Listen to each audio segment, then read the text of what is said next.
Selon François Molin, procureur de la République de Paris, seul un homme, le dénommé Mohamed Lawayesh Boulel, avait été retrouvé mort dans le camion, sur le siège passager. Mais si on regarde bien le camion en question, on observe de côté parfaitement distinct de traces d'impact de balles sur le véhicule, une série côté porte du conducteur, une autre parfaitement visible sur le pare-brise du côté passager.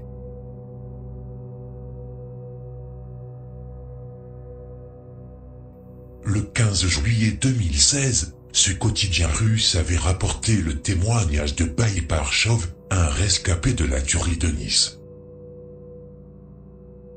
Ces propos ont été traduits et publiés 4 jours plus tard, par le site du Courrier de Russie.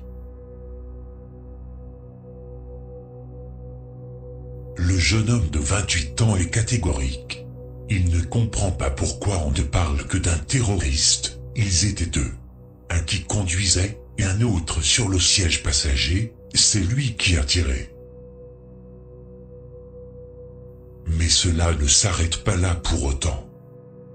En parallèle du témoignage d'une habitante de Nice âgée de 12 ans à cette époque, rescapée de cet attentat et relatant un fait qui contredit la version officielle, dans les heures qui ont suivi le drame, la plupart des chaînes d'information, télé, avait aussitôt adopté sans rechigner la position officielle des autorités, selon laquelle les témoignages évoquant plusieurs tireurs constituaient des rumeurs sans fondement.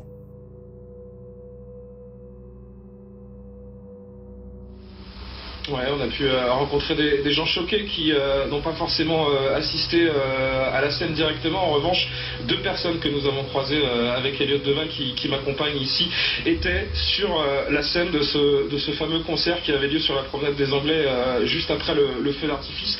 Et on a vu le camion arriver et j'ai vu tous les morts, les organes, enfin bref, j'ai pas trop envie de donner de détails.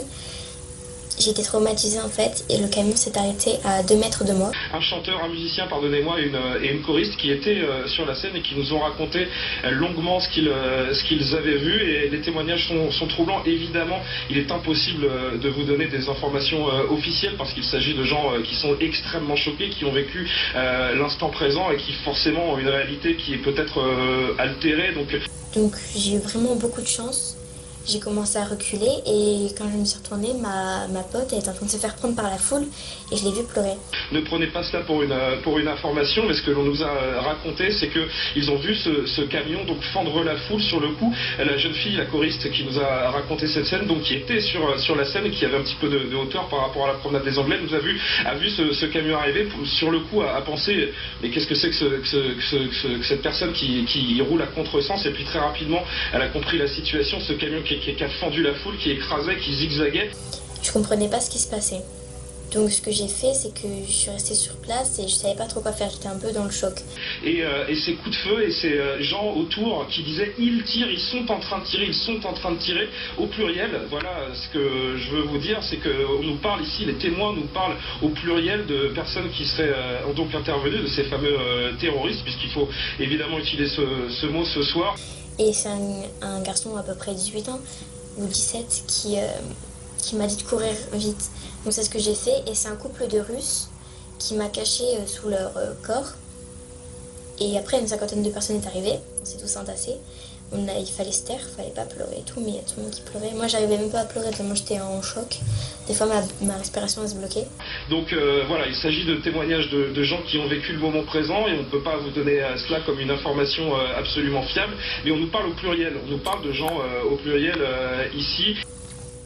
Et il y a eu les coups de feu, et il y a des étrangères anglaises, parce que je les avais déjà entendu parler, qui étaient en train de se lever pendant les coups de feu. Donc ce que j'ai fait, c'est que j'ai crié en anglais, j'ai dit baissez-vous quoi, et elles se sont baissées. Et en même temps je suis persuadée, donc là c'est un truc très important, je suis persuadée d'avoir vu quelqu'un sortir du camion, parce que c'était un semi-remorque, sortir du camion pendant que les seuls flics qu'il y avait pour la sécurité étaient en train d'abattre l'homme, en train de l'abattre, échange de coups de feu, qui par la suite l'a abattu. Parti, donc il était armé, et il est parti avec la foule en train de courir. Jusqu'à Jusqu'à aujourd'hui, le ministère de l'Intérieur et les médias traditionnels de l'Hexagone continueront d'ignorer, d'écarter ou d'édulcorer les nombreux témoignages faisant état de la présence de 2 hommes ou plus dans le camion qui a causé la mort de 85 personnes à Nice.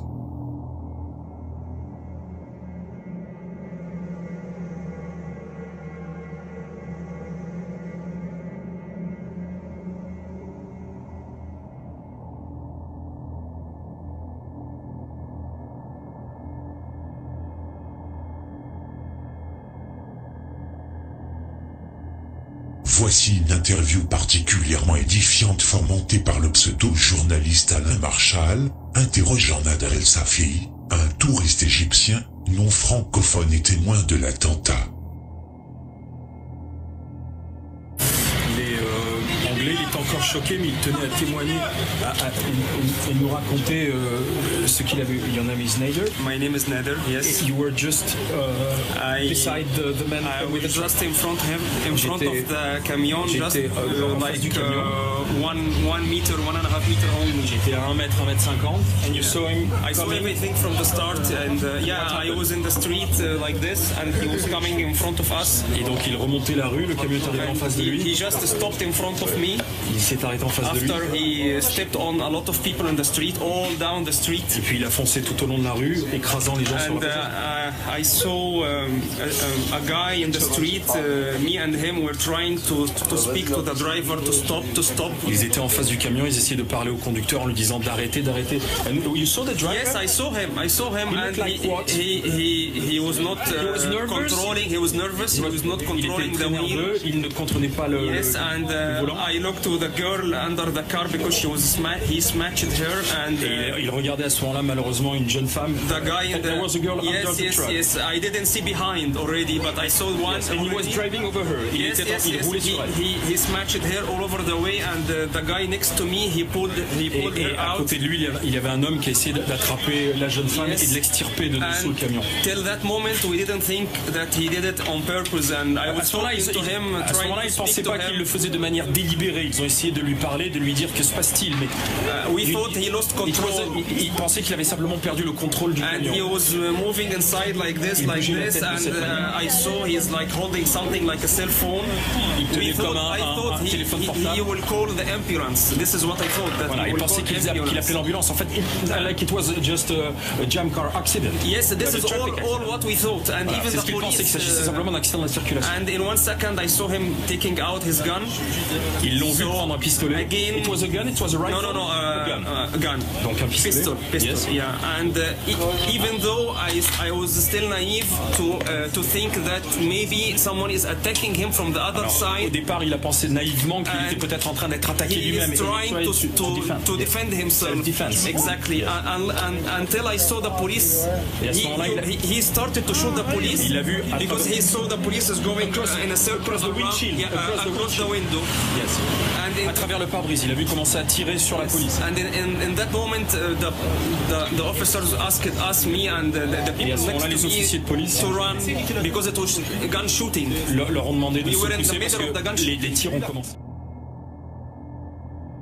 Salarié de BFM TV, chaîne de l'ultrationniste juif, Patrick Drahi, pour lutter contre la propagande dite complotiste, Marchal, à titre d'exemple sur ses positions politiques, proposait 2 ans auparavant que l'État recrute le cybercriminel juif pro-israélien, Grégory Shelley, alias Ulkan, dans une brigade d'élite de hackers.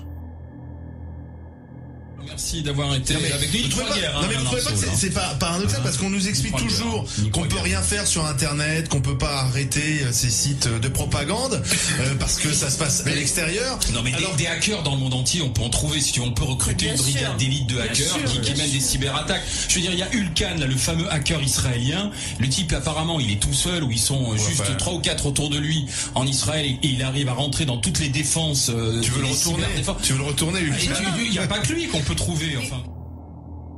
À un moment donné, ce même journaliste est pris en flagrant délit de bidouillage.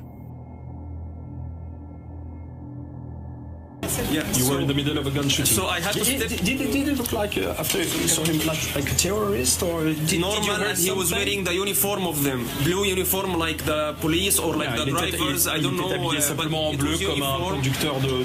Blue uniform like the police or like the drivers. I don't know. Il était habillé simplement en bleu comme un conducteur de. Blue uniform like the police or like the drivers. I don't know. Il était habillé simplement en bleu comme un conducteur de camion. Ayant parfaitement traduit ce témoignage sans aucun problème, il est néanmoins clair et évident que Marshall avait visiblement et volontairement eu le réflexe de tronquer volontairement un passage très troublant. Ils portaient leur uniforme bleu comme celui des policiers. Pourquoi Marshall s'est-il empressé de passer sous silence ce passage de l'uniforme de policier, et ne mentionner que celui qui est relatif à un conducteur de camion?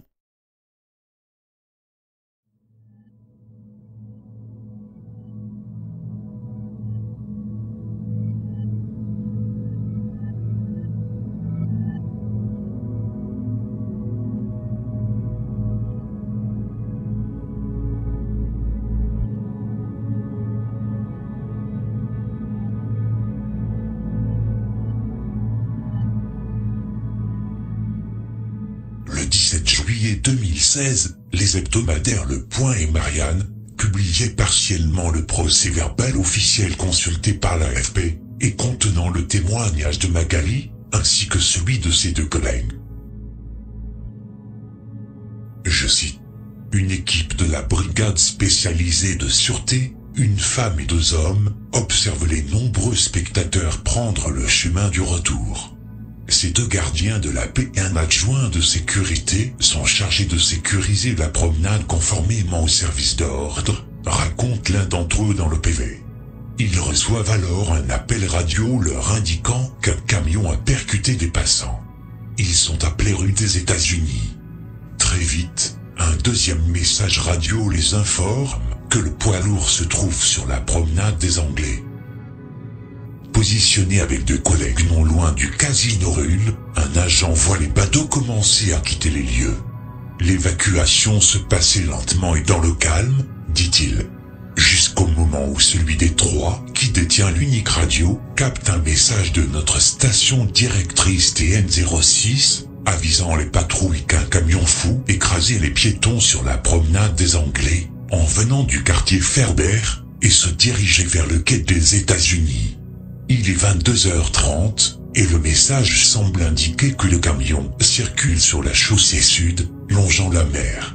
Immédiatement, poursuit le gardien de la paix, nous sommes partis tous les 3 en courant en direction de l'ouest, afin d'intercepter le camion. Nous avons couru sur la chaussée sur de la promenade, côté mer. Pendant environ 200 mètres, nous nous faufilions entre les gens, et pendant que nous courions, nous avons constaté un mouvement de foule qui courait vers nous. Les gens criaient, hurlaient. 5 septembre, le SIDA syndicat policier avait mis en ligne le témoignage exclusif de Magali, la gardienne de la paix qui participa au tir groupé d'une 20aine de balles de 3 policiers contre le camion, ayant dévasté le 14 juillet la promenade des Anglais. Magali, bonjour, merci de nous recevoir et de nous accorder la primeur de ton ressenti, la primeur de ton vécu. Tu faisais partie de cet équipage qui, le 14 juillet au soir, a permis de neutraliser cet individu. Tu as fait usage de ton arme. La première question qu'on a envie de te poser aujourd'hui, c'est comment vas-tu ? Ben, aujourd'hui, j'essaye que ça aille. Et c'est pas évident. Tu nous confirmes qu'aujourd'hui tu es encore arrêté? Oui, donc là je suis arrêté actuellement. Et bah clairement c'est difficile.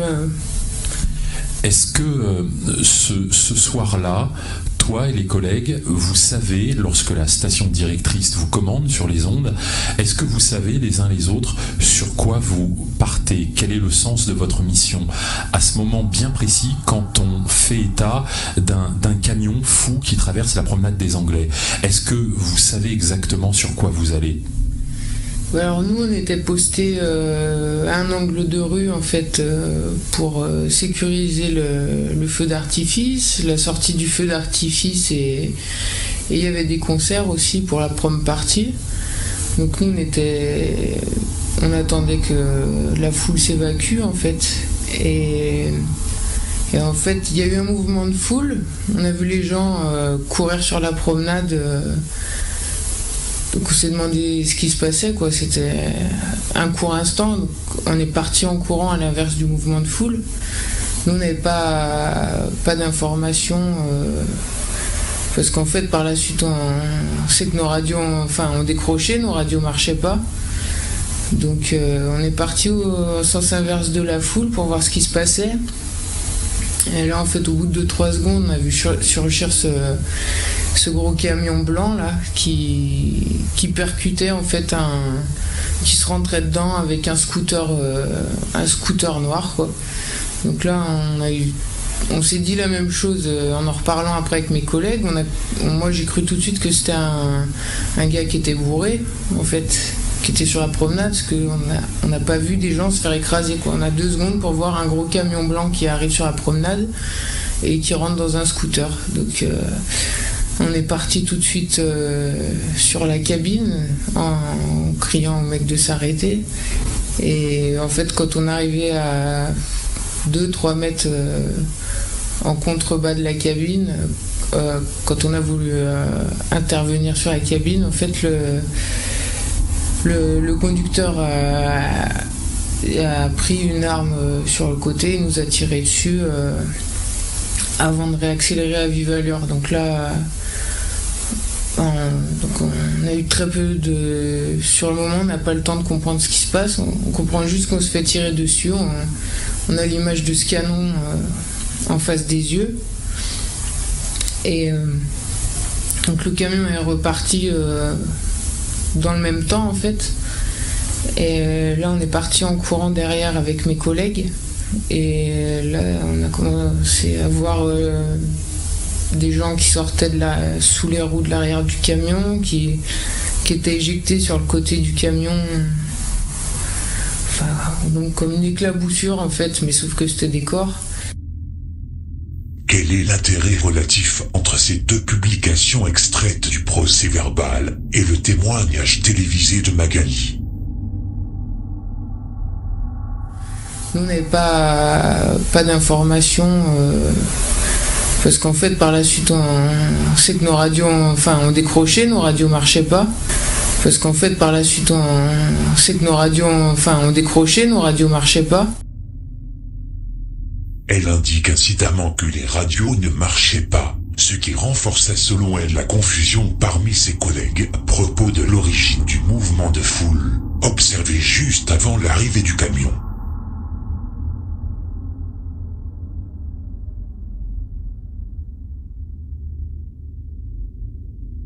Donc, si le témoignage de la policière est authentique, cela signifie que le procès-verbal est mensonger.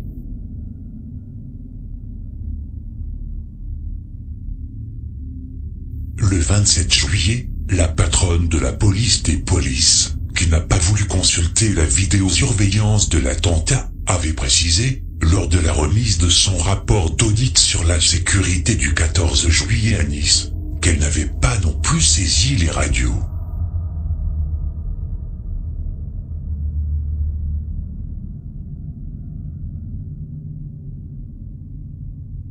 Or, si Magali dit vrai, il faudrait en conclure qu'en réalité, il n'y avait aucun enregistrement radio de la phase finale du passage du camion.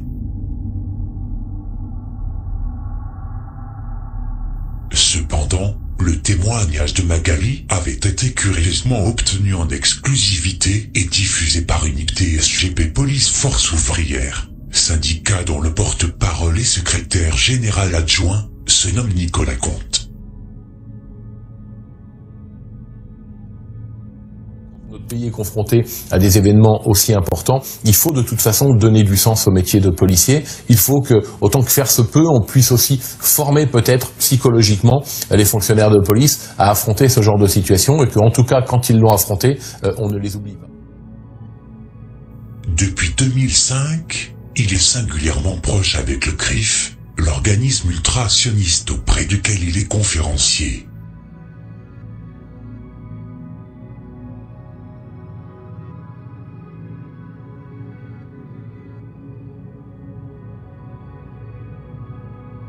C'est d'ailleurs au cours d'un dîner annuel du CRIF en 2012 que Nicolas Conte noua également des liens étroits avec Manuel Valls, alors député maire d'Évry.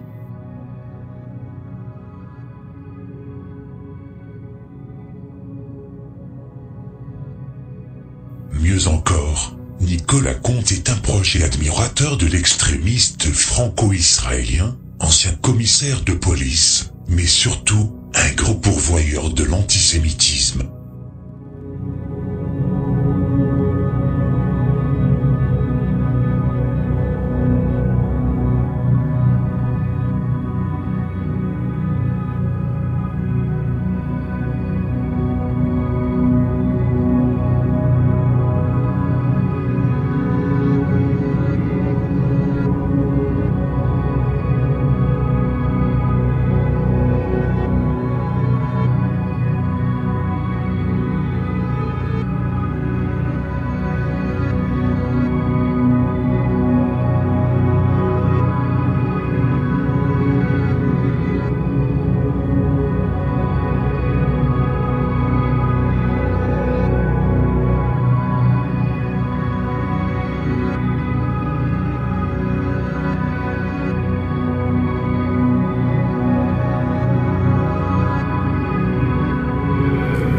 Qui assassinent des juifs parce qu'ils sont juifs, eux qui ont profané le jour de l'an, le mont du temple, le Kotel, eux qui ont jeté des pierres sur des hommes en prière. On ne leur dit rien, on les excuse. Pourquoi? Les Palestiniens doivent faire la paix ou disparaître. La France a le devoir de soutenir